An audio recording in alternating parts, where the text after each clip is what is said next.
این غذا یه غذای خیلی خوشمزه سنتیه که همه عاشقشن. اول از همه سیب زمینی ها رو نگینی میکنیم، تفتش رو میدیم، اواسط پخت نمک و زردچوبه‌ش هم میزنیم و میذاریم کامل سرخ بشن، میذاریم کنار.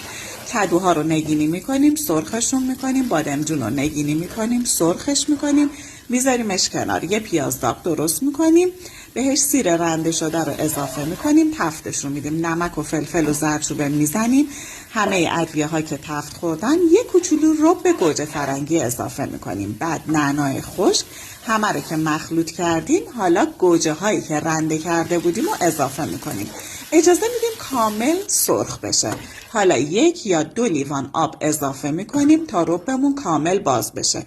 فلفل حتما بریزید، هرچی تندتر خوشمزه تر. بادمجون و کدو و سیب زمینی سرخ کرده رو به موادمون اضافه میکنیم.